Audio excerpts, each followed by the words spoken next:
Bismillahirrahmanirrahim. Assalamualaikum warahmatullahi wabarakatuh. Selamat sore, salam sejahtera bagi kita sekalian. Shalom, salve, Om Swastiastu, Namo Buddhaya, salam kebajikan. Yang saya hormati Saudara Wakil Presiden, Saudara Gibran Rakabuming Raka, para Menteri Koordinator, para Menteri, para Kepala Badan, Ketua Dewan Ekonomi Nasional, Jaksa Agung, Kepala BIN, Kapolri, Panglima TNI, dan para penasihat khusus Presiden yang saya hormati. Para Wakil Menteri, Wakil Kepala Badan, dan para utusan khusus Presiden, seluruh anggota Merah Putih yang saya hormati dan yang saya banggakan. Pertama-tama tentunya sebagai insan yang bertakwa, marilah kita tidak henti-hentinya memanjatkan puji syukur kehadirat Tuhan Maha Besar, Tuhan Maha Kuasa. Bagi umat Islam, Allah Subhanahu wa Ta'ala, kita masih diberi karunia, masih diberi kesehatan, kita dapat berkumpul hari ini untuk melaksanakan sidang Kabinet Paripurna dari Kabinet Merah Putih, sidang paripurna yang ke-6 dalam 6 bulan pertama masa pemerintahan kita. Baru saja kita melewati tonggak 6 bulan pertama. Bisa dikatakan ini adalah semester pertama pemerintahan kita. Dan sekarang tibanya kita melihat raport kita. Apakah merah atau memuaskan atau cukup memuaskan atau sangat memuaskan. Kalau kita lihat secara objektif, saya mau katakan bahwa dalam 6 bulan kita memerintah, kita telah mencapai hal-hal yang cukup berarti, hal-hal yang bersifat fundamental, memperkuat landasan kebangkitan kita sebagai bangsa.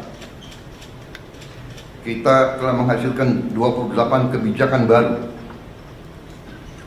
Kebijakan-kebijakan tersebut yang berhubungan langsung dengan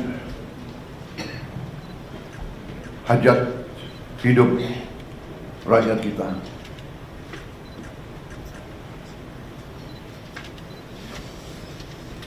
Hal-hal ini kita lakukan dalam waktu yang cukup singkat, yang tidak diperkirakan bahwa kita mampu mencapai itu dalam waktu yang singkat. Walaupun 28 kebijakan baru, namun produk-produk untuk mencapai kebijakan-kebijakan tersebut saya hitung mungkin lebih dari 100, bahkan mendekati 200. Jadi satu kebijakan mungkin membutuhkan beberapa produk. Apakah itu Kepres, apakah itu PP, apakah itu Perpres, apakah itu Inpres, apakah itu sekedar hanya surat edaran. Tetapi inilah bagaimana kita menjalankan roda pemerintahan. Saudara-saudara sekalian, saya ingin kita secara objektif menilai diri kita. Kalau kita tidak objektif, kita bisa masuk jebakan bahwa kita menganggap diri kita sudah mampu, padahal kita tidak mampu. Kita sudah melihat bahwa arah kebijakan kita benar, padahal tidak benar.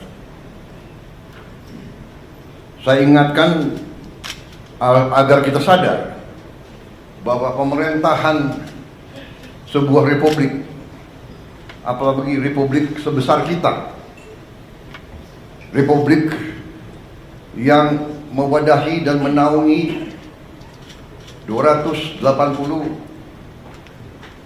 juta manusia lebih,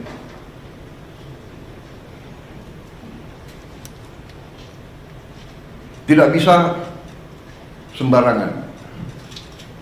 Bisa diibaratkan sebuah pendulum di atas bergerak sedikit, tapi pendulum yang di bawah bergeraknya sangat lebar. Keputusan yang keliru di atas akibatnya tidak mudah bagi mereka yang paling di bawah. Kita harus ingat juga azimut sebuah kompas. Kita deviasi sedikit di awal, setelah kita berjalan beberapa ribu meter bahkan kilometer, itu deviasinya sangat besar. Di awal deviasi kita 1 derajat, di ujungnya sudah menyimpang jauh sekali. Saudara-saudara, dalam memerintah, saya ingatkan kepada kita sekalian bahwa sumber kekuasaan kita, sumber wewenang kita adalah Undang-Undang Dasar Negara Republik Indonesia tahun 1945. Kita sering mengucap itu, kita sering menyatakan bahwa Pancasila adalah dasar negara dan kita selalu beracu pada itu. Tapi marilah kita jujur kepada diri kita sendiri. Apakah kita benar-benar sudah menggunakan Pancasila dan Undang-Undang Dasar 1945 dengan sebenar-benarnya atau tidak? Karena menurut pendapat saya, Undang-Undang Dasar kita, Undang-Undang Dasar 1945, sungguh suatu produk yang luar biasa. Tetapi sebagaimana saya katakan, menurut pendapat saya, elit bangsa telah sadar atau tidak sadar deviasi daripada Undang-Undang Dasar 45.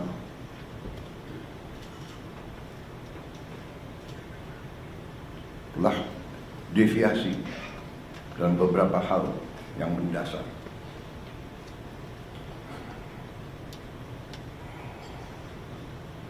Kalau kita deviasi yang saya katakan, di awal penyimpangannya sedikit, di ujungnya penyimpangan besar. Saya ingatkan bahwa rancang bangun Undang-Undang Dasar 1945 kita luar biasa. Rancang bangun yang telah dibuat oleh pendiri bangsa kita luar biasa. Kenapa? Karena pendiri-pendiri bangsa kita mengalami penjajahan, mengalami imperialisme, mengalami penindasan, mengalami kapitalisme yang dibuat untuk menjaga bahwa rakyat kebanyakan tetap miskin. Pendiri-pendiri bangsa kita mengalami penjajahan imperialis. Dua imperialis yang dialami, Barat, Belanda, dan Jepang. Sekarang kita baik, dan kita harus baik. Kita tidak mau dendam. Kita tidak dendam sama bangsa Belanda, tidak dendam. Kita tidak dendam dengan bangsa Jepang. Tapi kita pernah dijajah, pernah ditindas. Kekayaan kita diambil terus-menerus.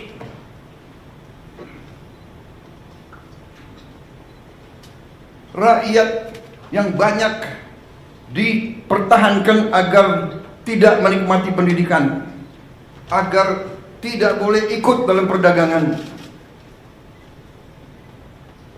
Rakyat kebanyakan suruh jadi buruh dengan upah murah, suruh jadi petani dengan penghasilan murah rendah, suruh jadi nelayan.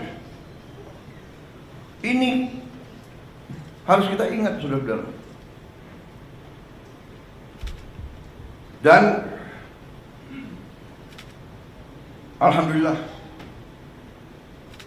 kabinet kita memerintah, dan kita harus berjiwa besar, kita harus objektif. Kita bisa lancar begini, kita bisa bagus begini karena transisi pemerintahan berjalan dengan lancar, dengan baik. Saya dibilang apa itu? Presiden boneka. Saya dikendalikan oleh Pak Jokowi. Ya, seolah Pak Jokowi tiap malam telepon saya. Saya katakan itu tidak benar. Bahwa kita konsultasi, iya, itu seorang pemimpin yang bijak, yang konsultasi, minta pendapat, minta saran. Beliau 10 tahun berkuasa. Saya menghadap beliau nggak ada masalah. Saya menghadap Pak SBY tidak ada masalah. Saya menghadap Ibu Mega tidak ada masalah. Kalau bisa menghadap Gus Dur, nggak bisa. Bisa menghadap Pak Harto, iya kan? Menghadap Bung Karno kalau bisa. Loh, minta pandangan, minta saran.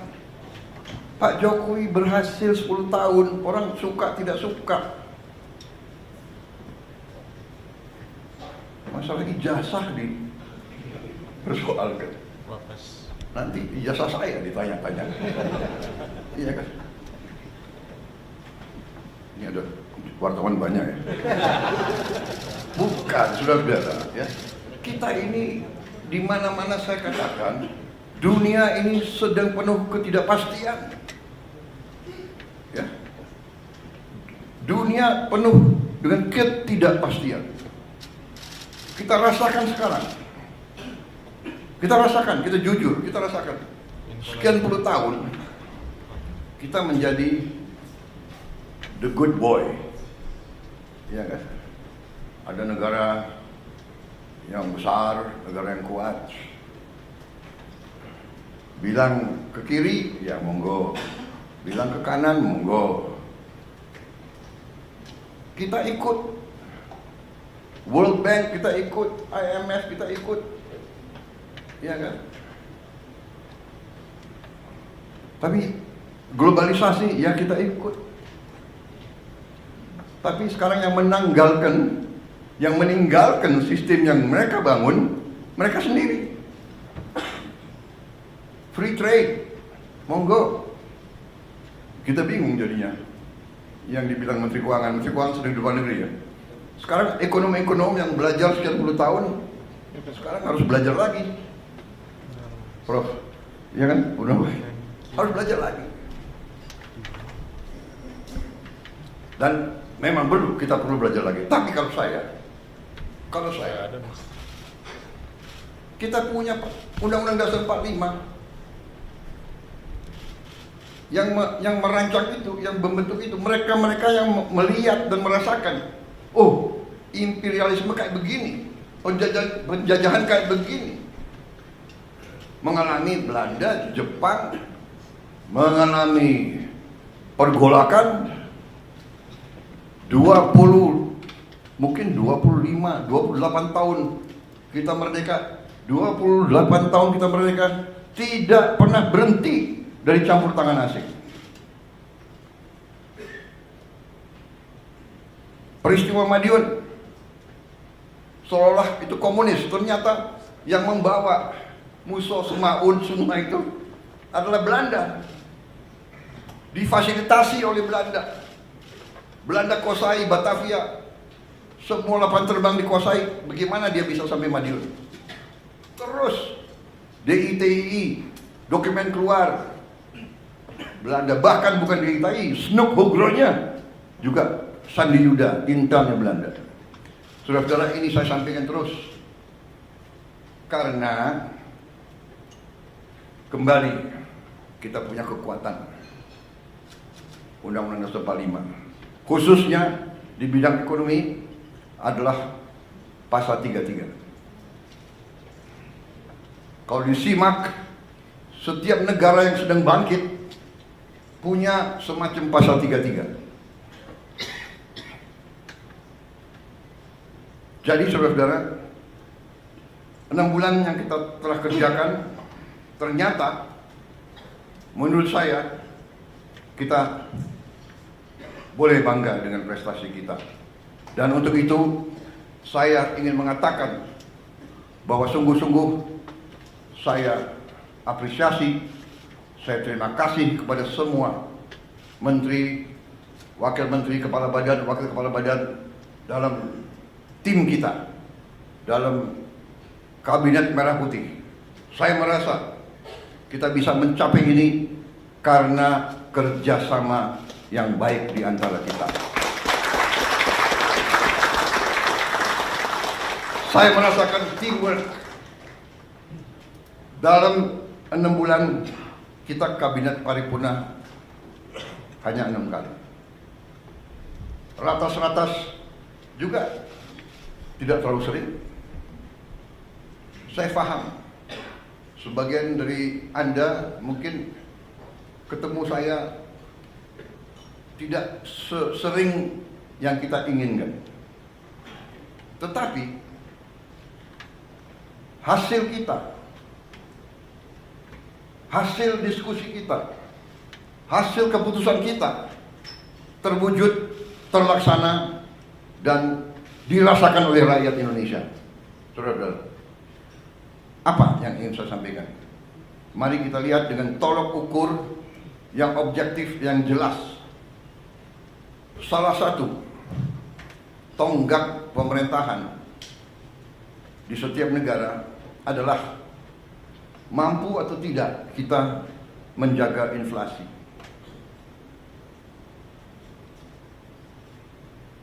Inflasi kita salah satu terendah di dunia, mungkin di antara 5 negara yang terendah di dunia. Mungkin inflasi yang lebih rendah dari kita, mungkin Tiongkok, Mendagri. Ini prestasi, dan saya harus katakan, jujur ini, bukan karena Mas Gibran ada di sebelah saya, bukan. Ini objektif, ini salah satu hasil daripada kepemimpinan dan manajemen Pak Jokowi. Mungkin pengalaman beliau sebagai wali kota membuat beliau ngerti bagaimana memanage inflasi yang mungkin nggak ada di buku, nggak diajarkan di Harvard atau di MIT. Ada lulusan Harvard nggak di sini? Saya tidak. Saya sangat kagum sama Harvard. Saya ingin masuk dulu, nggak bisa masuk. Bisa masuknya ke toko bukunya aja. Yang penting Harvard. Wih, ini kebablasan nih, kok wartawan terus di sini. Tapi kita demokratis ya. Coba angkat tangan yang mengizinkan wartawan tambah 5 menit di sini. Angkat tangan. Oke. Demokrasi, Anda boleh di sini 5 menit lagi. Gak apa-apa, karena ini sesuatu yang baik ya. Bahwa saya sebagai, bisa dikatakan saya adalah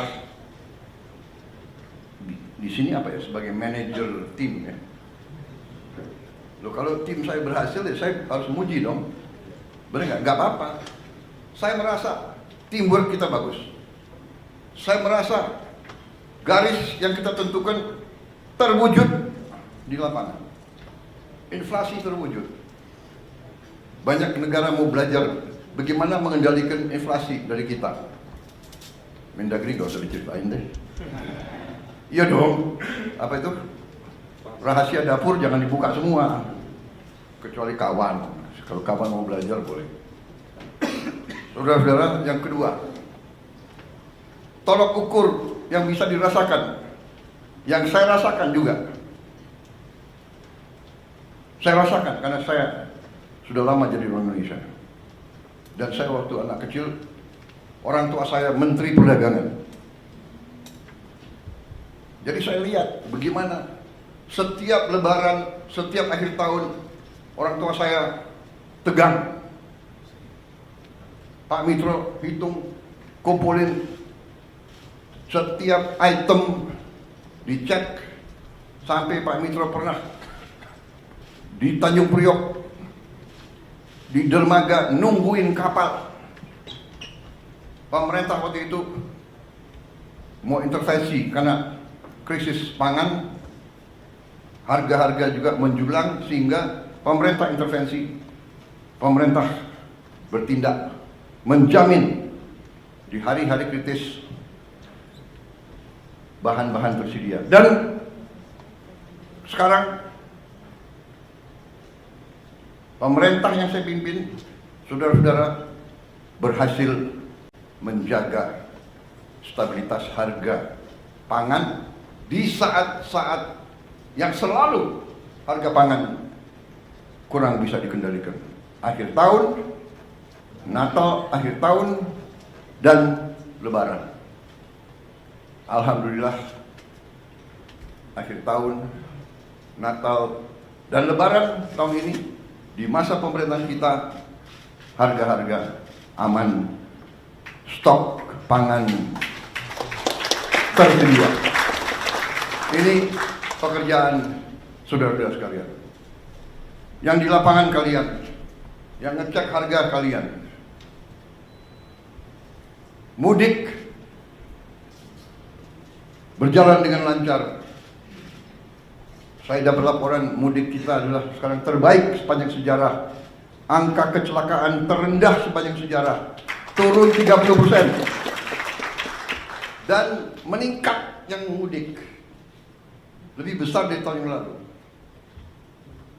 Ada kelompok-kelompok negatif ya, mudiknya berkurang. Kalau lancar dibilang mudiknya berkurang, tidak. Lancar karena pengendaliannya lancar. Dan ada keberanian ambil keputusan oleh menteri-menteri kita, oleh Kapolri, oleh Panglima TNI, oleh Menteri Perhubungan, memberi saran kepada saya, Pak, bisa nggak kita laksanakan work from everywhere? Ini baru juga ini saya kira. Di dunia ada work from everywhere. Orang Indonesia kalau kreatif boleh juga. Ya. Jadi mereka pulang sudah jauh sebelum libur. Kalau itu Indonesia semangat itu. Pulang sebelum libur. Tapi ini ya, ini keberanian ambil keputusan. Saya bilang, oke, saya ambil tanggung jawab, silakan. Jadi ini tolok ukur tonggak yang bisa dirasakan. Belum lagi masalah-masalah sekian puluh tahun yang lalu. Hutang orang kecil yang sebenarnya sudah dihapus oleh bank-bank masih dituntut. Jutaan petani kita, jutaan rakyat kecil kita tidak bisa pinjam lagi, terpaksa dia pinjam dari rentenir, dari pinjol, pinjaman online, rentenir yang gila, bunganya harian, luar biasa. Kita hapus, kita ambil tindakan-tindakan yang harus kita ambil dengan beberapa risiko. Tetap dalam kerangka pengendalian APBN yang prudent. Kita disiplin kepada diri kita sendiri. Kita menjaga bahwa kita pelihara defisit kita tetap 2,5% dari GDP kita. Tidak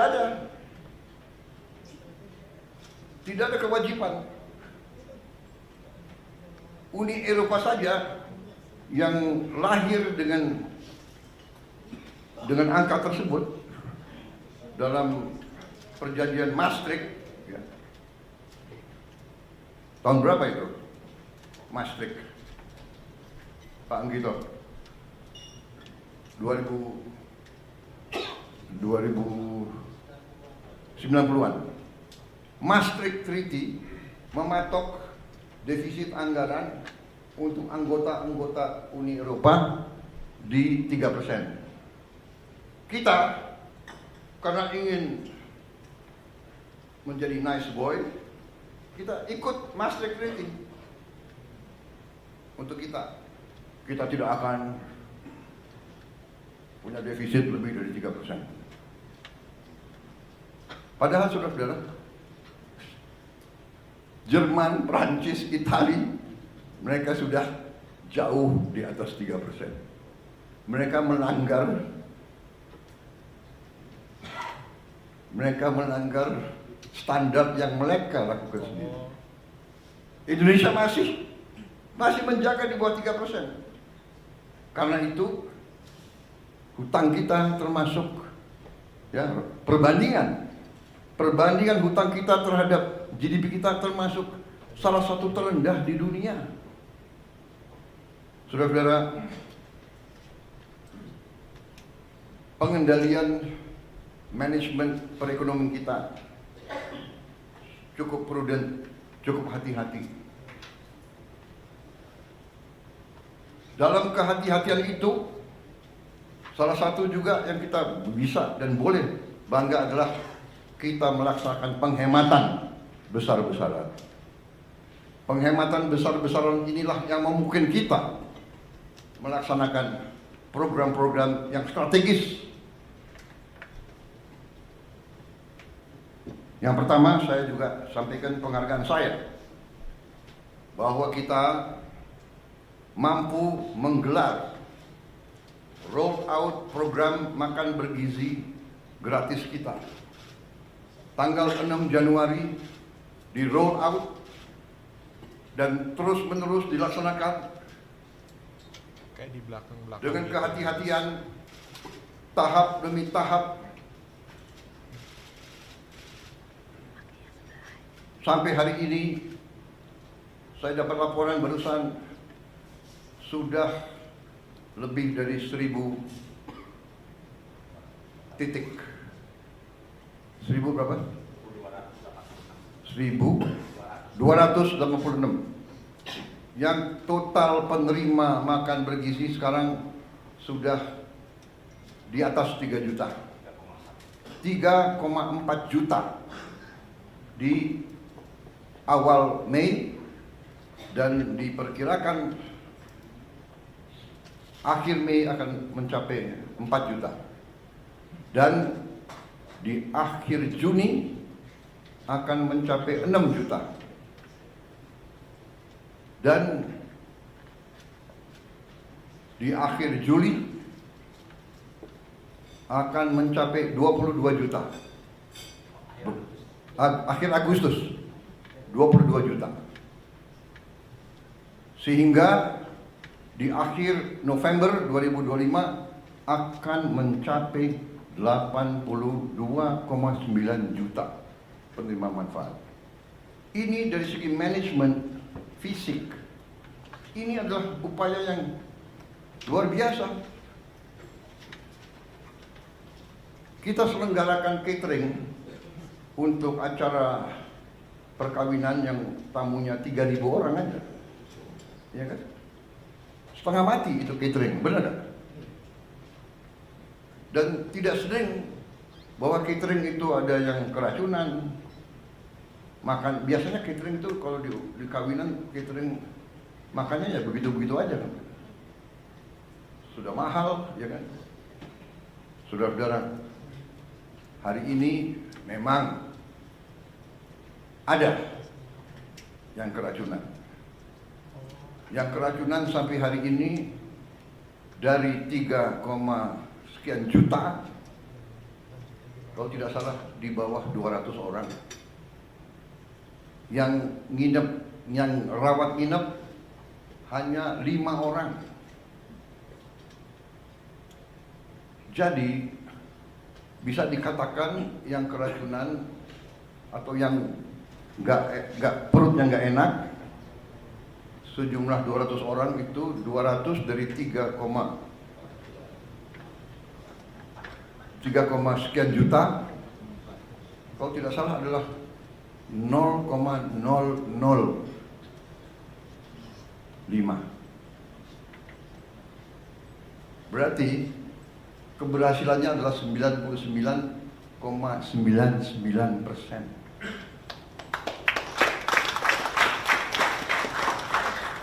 Di mana ada usaha, ya, usaha manusia, di mana di bidang pekerjaan apapun, kalau 9,99% keberhasilan Oke dong. Walaupun kita tidak boleh cepat puas Pak Dadan ya. Kita harus lihat nanti Desember 2025. Tapi saya hargai karena Kepala Badan BGN dan seluruh jajarannya mengatakan, Pak, sasaran kita adalah zero penyimpangan, zero kesalahan. Dan kita mengerti, tidak gampang. Di dapur itu yang bekerja 50 orang, satu dapur yang bekerja 50 orang. Ya kan? Yang saya sidak bagus, pakai tutup kepala, sarung tangan, baju kayak apa itu? APD.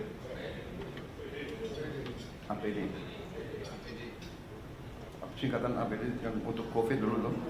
Alat pelindung diri, Pak. Alat pelindung diri. Ada. Harus buka sepatu. Presiden disuruh buka sepatu. Saya patuh. Presiden buka sepatu. Ada pas pampres yang nggak buka sepatu.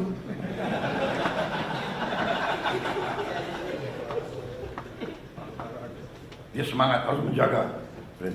Masa ada pas pampres lari-lari nggak pakai sepatu? Ya tapi di dapur ya buka sepatu, ya kan? Sama kita masuk ICU, nggak ada alasan masuk ICU buka sepatu. Tapi maksud saya adalah ini adalah sesuatu prestasi. Saya sendiri terus begini. Jadi makan bergizi digelar yang orang tidak mengira, banyak yang tidak mengira, banyak yang nyinyir, banyak mengatakan impossible. Nah itulah kita buktikan dengan niat baik, dengan tekad, dengan menggunakan rumus-rumus yang benar. Pemerintahan itu matematik kok. Kalau niat baik, rumus benar, pelaksanaannya bertekad yang baik, insya Allah akan mencapai sasaran. Tapi kalau kita punya niat yang tidak baik, pemimpin sudah datang niat untuk cari kekayaan dirinya, kekayaan kelompoknya, kekayaan partainya, nah ini pasti menyimpang. Sudah pasti. Tidak usah orang pinter untuk menilai seperti itu. Makanya saya terima kasih. Ini sesuatu yang objektif. Makan bergizi berjalan. Apakah ada kekurangan? Ada. Dan kekurangannya itu juga karena juga adat istiadat budaya kita juga. Saya masuk satu ruangan anak-anak 30 orang, yang 20 mau pakai sendok, ada 10 yang nggak mau pakai sendok.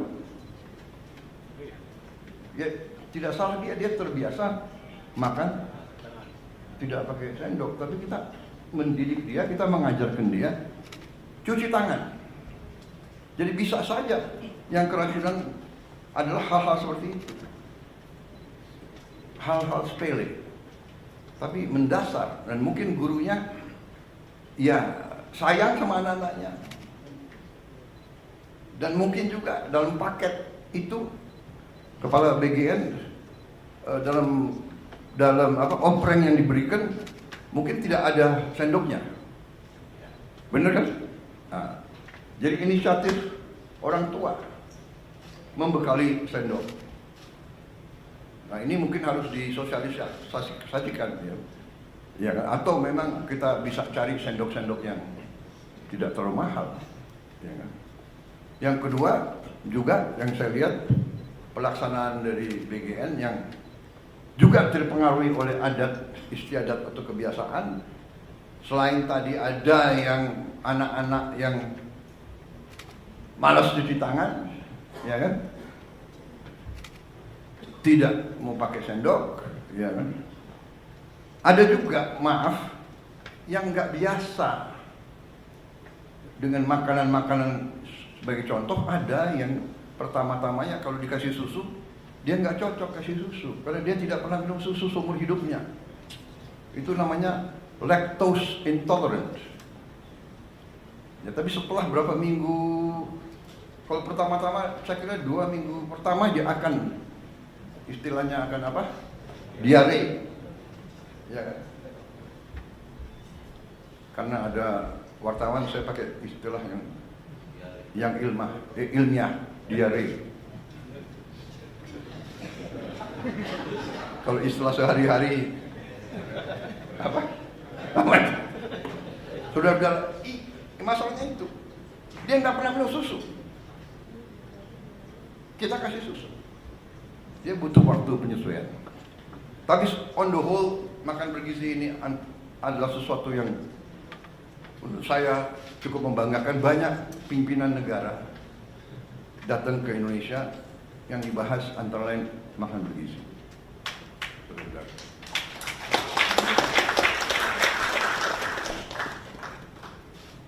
Tanggal 7 yaitu lusa, tokoh dunia namanya Bill Gates akan datang ke kita, minta ketemu saya. Sudah cukup lama beliau minta ketemu, kalau tidak salah ya suratnya dari November ya, minta ketemu. Saya antara lain mau menyatakan dukungan dan penghargaan atas makan bergizi kita.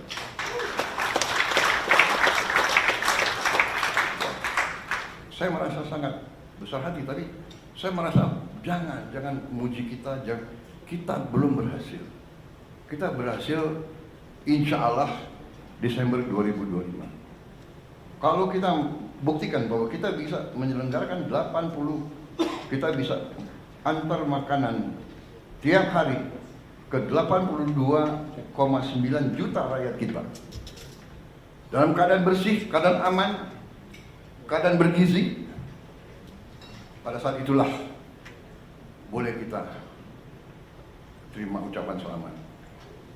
Tapi karena beliau mau datang, beliau saya dengar mau menyatakan solidaritas sama kita. Bahkan beliau mau bantu kita, saya tidak tahu bentuknya apa. Hanya saya katakan bahwa kita diberi bantuan, tidak diberi bantuan, diberi penghargaan, tidak diberi penghargaan, kita laksanakan ini karena kita yakin bahwa ini benar dan ini adalah suatu investasi di anak-anak kita, dan bahwa kita harus mengurangi kemiskinan di rakyat kita. Saya sering terharu. Saya dapat laporan dari Menteri Sosial, baru datang dari Jawa Tengah. Beliau cerita, karena kita juga dalam waktu dekat akan buka minimal 100 sekolah berasrama yang dialamatkan untuk saudara-saudara kita, rakyat kita yang berada dalam kelompok ekonomi yang paling rendah, desil 1 dan desil 2.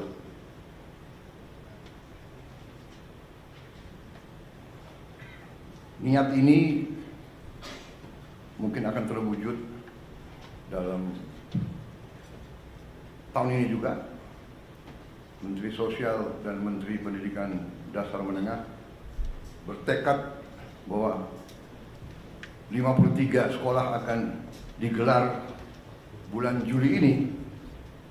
Bolak-balik saya katakan, jangan dipaksa. Ya. Berbuat, tapi kita tidak usah ngejar tanggal. Yang penting kita berbuat. Tapi mereka yakin, mereka ingin mendapat hasil terbaik cepat. Saya silakan. Tapi ujungnya nanti saya kira ini akan sangat dirasakan oleh orang yang paling bawah. Tapi kembali kepada prestasi kita selama 6 bulan. Karena ini Keputusannya memang dalam waktu 6 bulan, ya, keputusan, kebijakan mereka sudah kerja.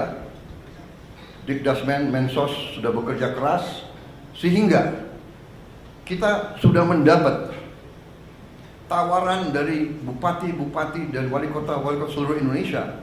Lebih dari 200 bupati wali kota sudah menyiapkan lahan. Karena saya katakan, kalau Pemda siapkan lahan, kita bangun. Dan kita sudah siapkan anggaran APBN. Ternyata sambutannya lebih dari 200, ya, Mensos sudah siapkan lahan antara sekitar 5 hektar sampai 8 hektar. Lumayan. Sekolah SD, SMP, SMA 5 hektar saya kira jarang tuh di Indonesia. Saya tadinya minta 20 hektar. Maksud saya antusiasme dari bawah. Jadi Dikdasmen sama Kemsos dibantu KL-KL lain merencanakan ini sudah sangat teliti sampai mereka tahu titiknya di mana. Dan ini nanti sekolah-sekolah ini di titik kantong-kantong kemiskinan yang paling susah, paling miskin itu kita dirikan. Mereka sudah sampai demikian, mereka sudah tentukan persiapannya sudah cukup matang. Ini saya kira akan dimatangkan 2-3 minggu lagi dan akan dilaksanakan dengan baik. Dan kita sudah merancang biaya pembangunan kampus tersebut yang cukup menurut saya hemat tapi bagus. Kemudian saudara-saudara, salah satu prestasi kita yang dirasakan, yang real dan tidak bisa dibuat-buat adalah bahwa produksi beras dan jagung kita, saya dapat laporan sekarang sangat berhasil, bahkan dibandingkan dengan tahun-tahun terdahulu. Produksi kita cukup bisa dikatakan tertinggi. Saya dari Sumatera Selatan.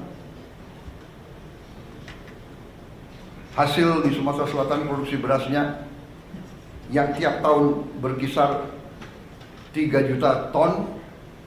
Tahun ini mereka yakini akan mencapai 4 juta ton. Artinya apa? Peningkatan 25%. Saya kira di seluruh dunia ini salah satu prestasi. Dan kita harus mengakui kalau kita berbuat baik, jangan kita rendah diri. Ini prestasi kita. Kemudian serapan pemerintah, yaitu jumlah tonase beras yang sekarang berada di tangan pemerintah, saya dapat laporan adalah tertinggi sepanjang sejarah NKRI.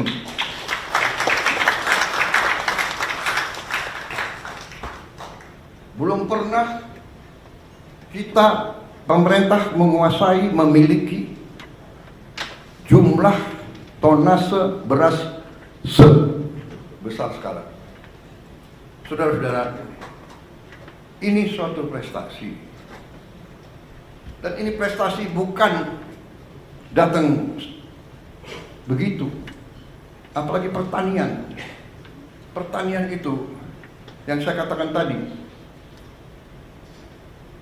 azimut kompas, salah kecil akibatnya buruk. Kita tidak memperhatikan cuaca, El Nino, kekeringan, La Nina. Kita tidak perhatikan krisis pangan. Tapi alhamdulillah pejabat-pejabat kita mengerti, mampu. Saya suka muji-muji, tidak, tapi saya namanya kepala sekolah, kalau ada Iya kan? Ada yang berprestasi, saya harus kasih tahu prestasi, benar nggak?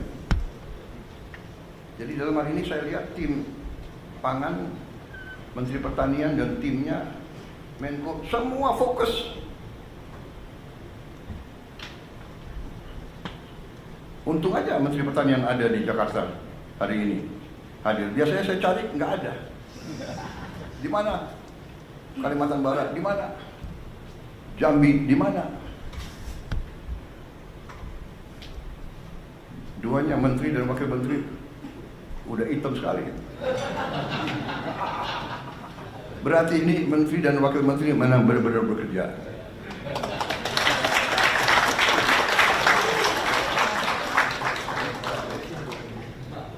Kalau nggak hitam malah saya curiga.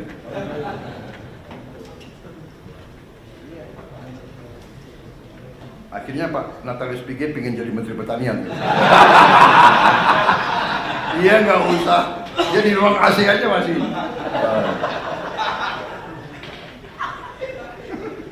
Saudara-saudara, ini suatu prestasi saya. Saya merasakan karena hari ini saya terima tadi pagi, saya terima saudara Hun Sen dari Kamboja. Dia 38 tahun jadi Perdana Menteri. Sekarang dia naik jadi Presiden Senat. Ya. Dia datang, yang pertama dia bicara. Karena tadi yang jemput beliau adalah Menteri Dalam Negeri. Ya. Yang pertama disampaikan adalah kami perhatikan bahwa prestasi Indonesia luar biasa, produksi berasnya sangat naik sampai berlimpah. Ini akan berpengaruh kepada kita, karena biasanya Indonesia beli beras dari kita, tapi tahun ini Kamboja harus cari pasar baru karena Indonesia tidak akan impor. Benar tadi Mendagri datang ketemu saya, itu lagi yang disampaikan. Selamat, sukses, produksi saudara luar biasa. Kemudian kebijakan-kebijakan yang saudara ambil ya, menjadi perhatian. Kita sih dinilai tidak dinilai, kita hanya kerja, kita tidak mau. Tapi alhamdulillah, ya kan? Dan kita nggak boleh takut. Jadi kalau ibarat kita di kelas, di sekolah, ya kan? Kalau kita belajar benar, kita ikut ujian yang benar, nilai kita bagus, pasti ada yang nggak suka sama kita kan? Yang nggak mau belajar nggak suka sama kita, ya kan? Wah, dia mau lulus sendiri gitu ya. Padahal belajar, bekerja gitu. Kita tidak berbuat yang aneh-aneh, ya. Pakai logika. Jadi waktu berapa bulan yang lalu, yang saya katakan prestasi ini kita bisa surplus produksi Februari, Maret, April, Mei, yang Menteri Pertanian tidak sedikit jasanya Pak Jokowi sebagai Presiden. Benar Menteri Pertanian?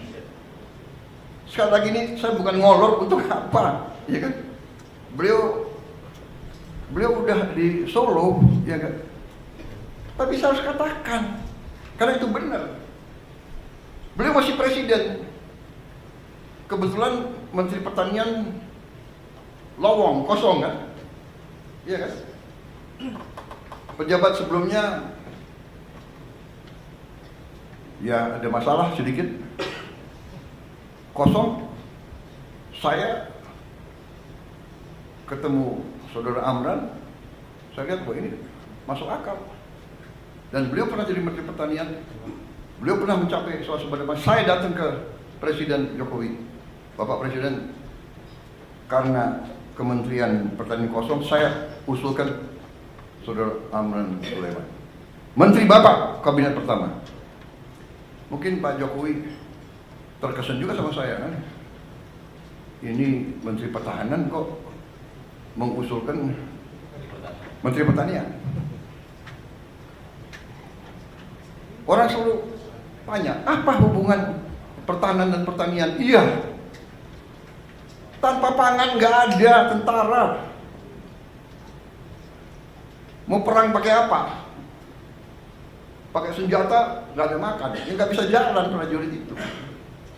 Dan yang kedua, Menteri Pertahanan waktu itu, ya kan, terpilih sebagai presiden yang akan datang waktu itu. Iya kan? Jadi saya berkepentingan, ini saya salah.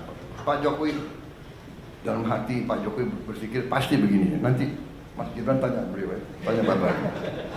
Ini Menhan saya kan ketua Gerindra. Kenapa nggak usulkan kader Gerindra? Nah, karena saudara-saudara, ini saya ajak. Karena kalau udah urusan negara, bangsa dan rakyat, partai harus kedua. Partai harus kedua. Saya pun dari partai-partai yang ada, saya selalu minta, Anda silakan, tapi saya minta yang saudara ajukan yang terbaik, yang capable. Konsensus kita adalah seperti itu. Benar Pak Sur? Benar Pak Ketua Golkar? Benar kan? Mas Ahaye benar? Caimin? Silakan. Tapi saya minta yang terbaik. You yakin? Saya terima.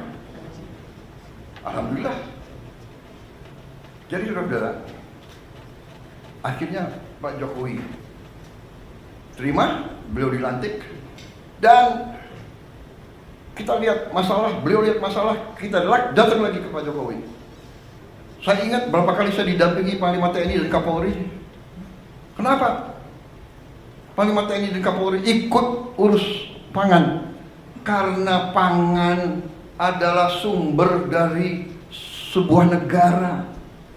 Kalau pangan tidak aman, negara tidak aman. Dan mereka sadar kalau tidak aman, yang pusing tentara dan polisi. Saya datang didampingi Panglima TNI, Kapolri, Menteri Pertanian, Menteri Keuangan, minta dana tambahan untuk apa? Mengatasi kekeringan. Dan cara mengatasi kekeringannya apa? Sangat sederhana. Ternyata Menteri Pertanian mengatakan, Pak, ini kalau tidak ada air, kita nggak bisa. Tapi Pak, ada jalan keluar. Kenapa? Karena di Indonesia banyak sungai yang tidak pernah kering. Di Jawa Timur Kali Berantas, di Jawa Tengah Bengawan Solo, di Jawa Timur Citarum, di Jawa Barat Citarum, di Jambi, di Riau, di Sumatera Selatan, di Kalimantan, luar biasa itu sungai-sungai yang besar. Kuncinya adalah pompa.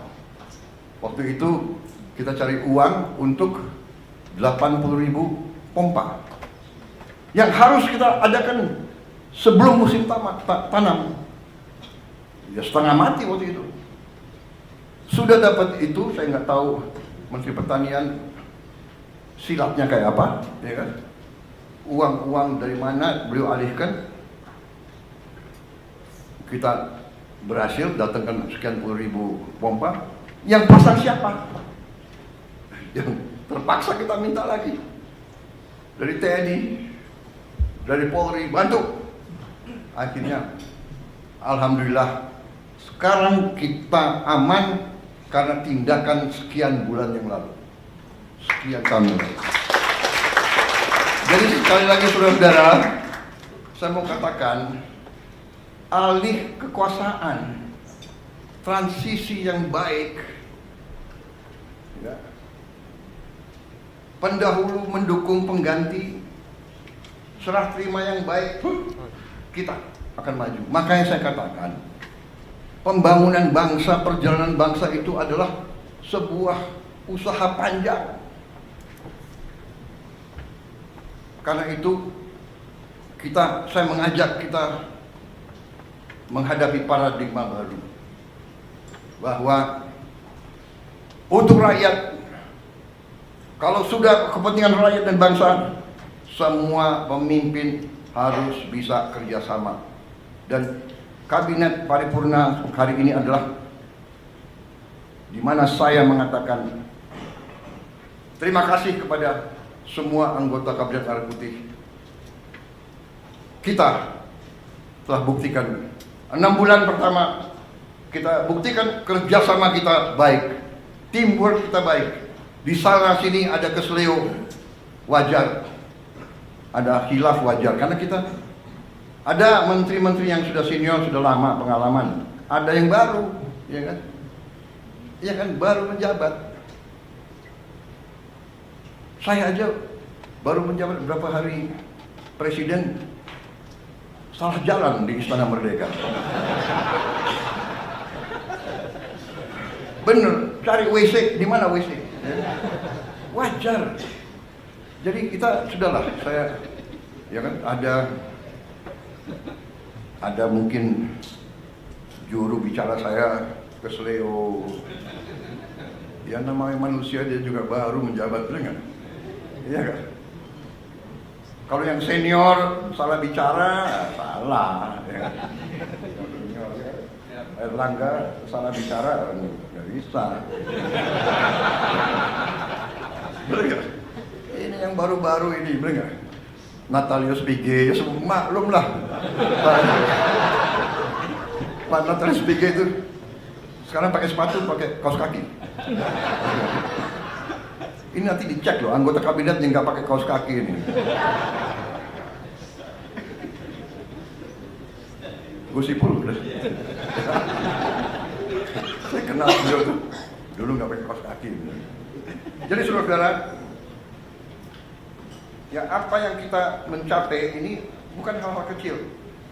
Saya kira buruh mengatakan bahwa sekarang hampir semua kesulitan mereka, pemerintah sekarang paham, dan pemerintah sekarang akan membela dan memperjuangkan hak-hak buruh. Tapi saya juga ingatkan kepada buruh kita akan bela Anda, karena Anda anak-anak kami. Tapi ingat, kita juga harus mengerti kepentingan para pengusaha, karena para pengusaha itu yang punya pabrik-pabrik. Kalau mereka merasa susah, mereka bisa angkat kaki dari sini. Jadi kita sekali lagi Indonesia Incorporated, kerukunan. Bahkan dari mereka, pemimpin buruh yang Pak, kalau bisa Bapak kumpulkan Pak 150 dari kami, tolong kumpulkan 150 tokoh-tokoh pengusaha.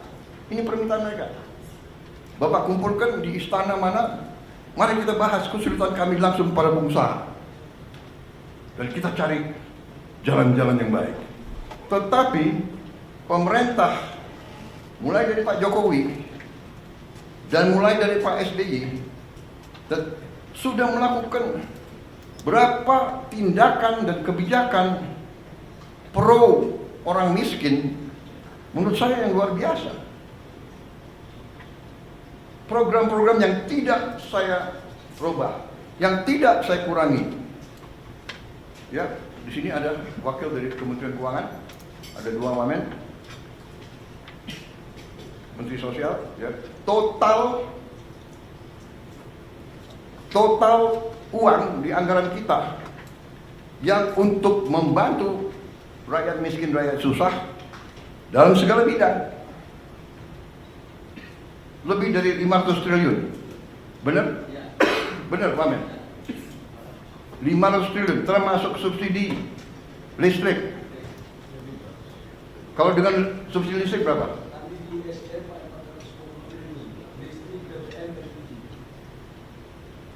Di Kemsos 500.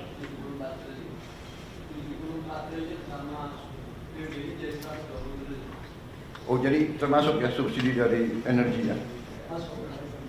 Totalnya semua 500 ya. 500 triliun. Dan saya tidak rubah, dan ini kebijakan pemerintah sebelum saya. Ini adalah, we are a real welfare state. Jadi saya juga katakan kepada para pengusaha, upah saudara bisa relatif masih, upah yang kau kasih ke pekerja relatif bisa dikatakan rendah dibandingkan tetangga-tetangga kita. Karena pemerintah memberi bantuan tunai langsung, ya ada keluarga harapan, transfer langsung dan sebagainya, totalitasnya 500 triliun, 30 miliar dolar lebih.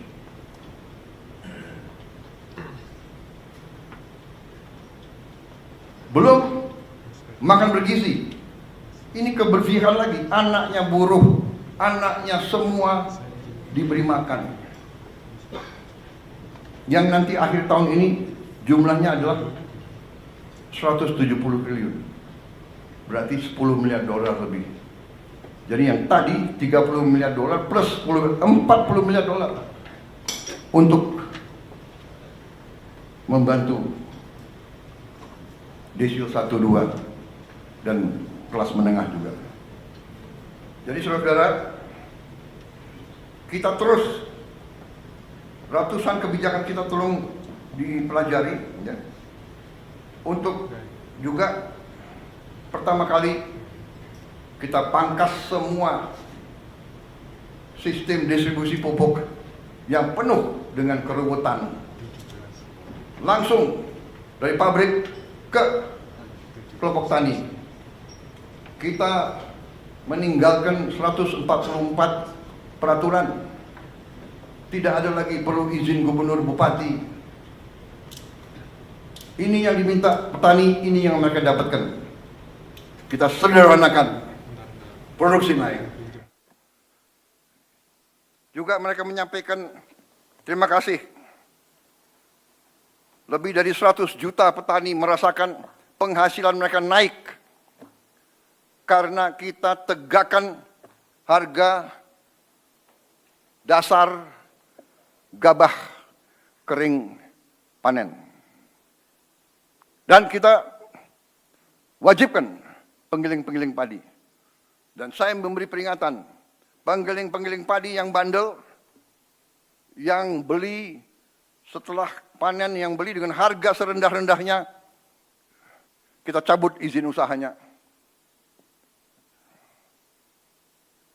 Saya tidak main-main, karena di tangan saya adalah Undang-Undang Dasar 1945, Pasal 33, yang memberi saya wewenang sumber-sumber produksi yang menguasai hajat hidup orang banyak, dikuasai oleh negara, dan dipergunakan sebesar-besarnya untuk kemampuan rakyat. Dan saya tidak akan ragu-ragu menggunakan itu. Saya tanya hakim-hakim agung, ini bagaimana interpretasinya? Tidak usah diinterpretasi Pak, itu sudah jelas. Apakah penggiling padi menguasai hajat hidup orang banyak? Menguasai. Jadi dia harus ikut. Anda boleh untung, tapi jangan untung sebesar-besarnya di atas penderitaan petani. Tidak bisa. Silakan pilih. Anda mau operasi atau Anda kita tutup. Polis lain. Saudara-saudara, dahsyat itu pasal 33. Kita Indonesia Incorporated, pengusaha harus untung. Tapi jangan mau untung sebesar-besarnya di atas penderitaan rakyat. Tidak. You untung, boleh, rakyat juga harus untung, petani harus untung. Dan ini dilaksanakan di banyak negara. Saya bukan orang pinter. Kalau perlu saya nyontek orang pinter. Tapi bukan di sekolah. Best practice boleh kita copy. India sudah melaksanakan ini sudah puluhan tahun. Alhamdulillah, dengan ketegasan kita, petani merasakan. Mereka mengatakan belum pernah menerima penghasilan setinggi ini musim panen yang kemarin. Jadi ini terus ya. Saya dapat laporan stok beras tadi sudah saya katakan tertinggi selama 57 tahun terakhir. Saudara-saudara, ini semua sudah kita capai. Salah satu prestasi kita adalah ini wartawan kok lebih dari 5 menit ya. Demokrasi, bagaimana? Boleh terus atau tidak? Terus. Boleh. Nanti kalau bagian saya marah-marahin menteri, nah kalian keluar. Ini kalau muji-muji boleh di sini ya. Jadi saya sekarang ini harus cari-cari kesalahan menteri-menteri saya aja.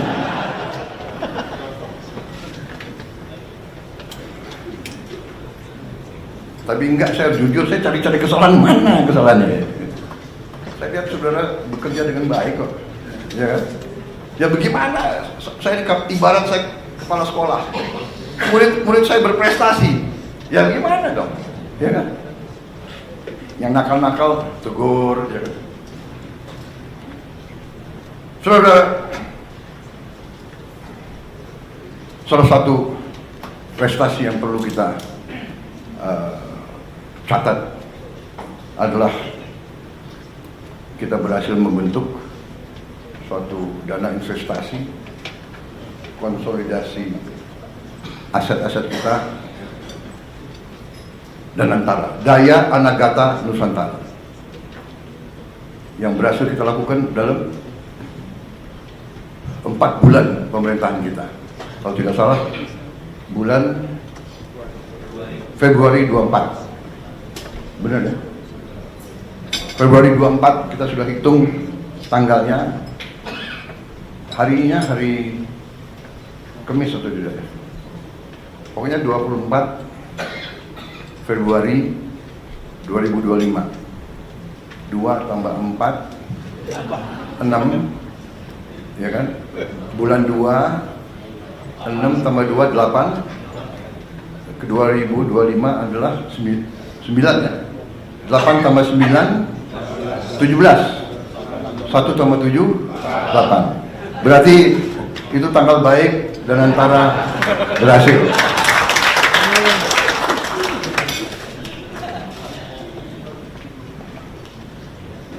Anda tahu sejarah angka 08 itu?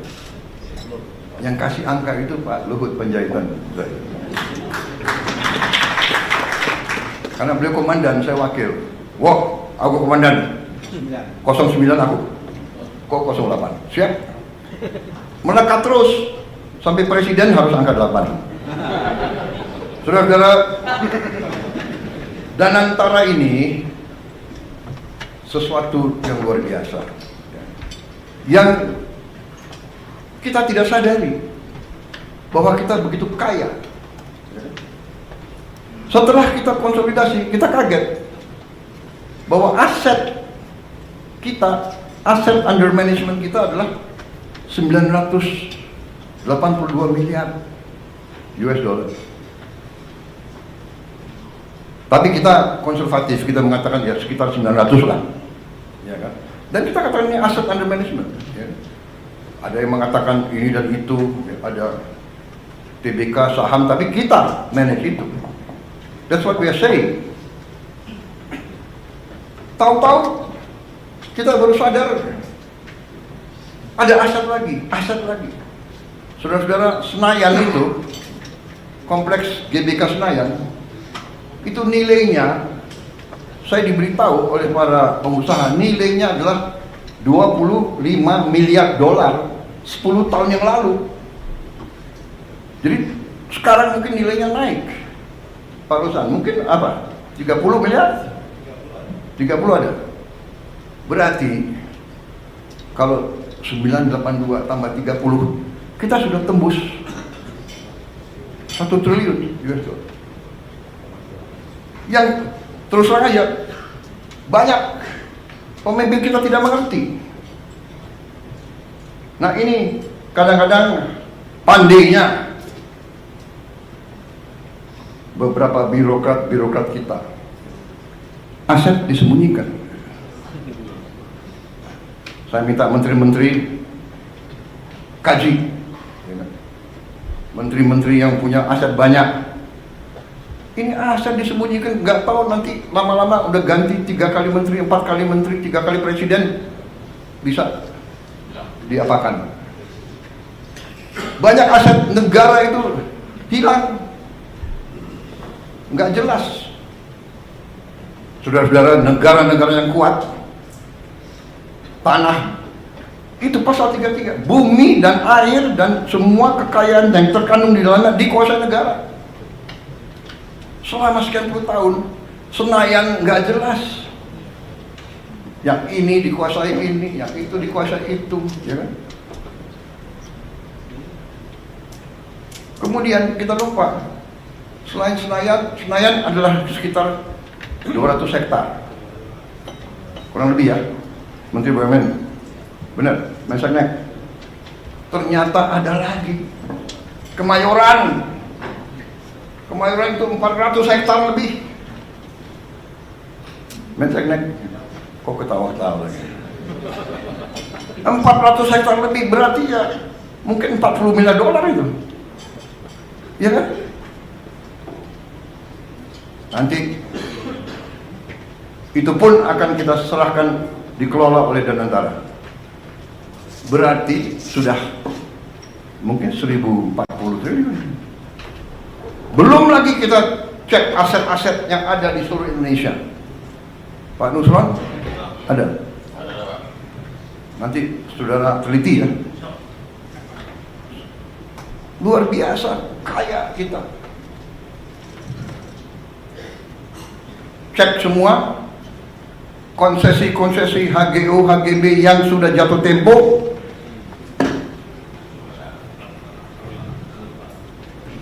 kembali ke negara. We are very rich. Sekarang saya gagah kemana-mana tuh, Indonesia punya sovereign wealth fund. Waktu 900 miliar pun orang sudah terkagum-kagum, ya kan? Apalagi sekarang sudah 1 triliun. Disangka uang itu banyak yang kita mau bagi-bagi, padahal kita butuh mengelola dengan sebaik-baiknya. Saudara-saudara, saya kumpulkan Danantara kemarin. Terima kasih Menteri BUMN, terima kasih Ketua Danantara. 800 BUMN saya kumpulkan di Senayan. Waduh, ini ada wartawan. Baik, terima kasih wartawan.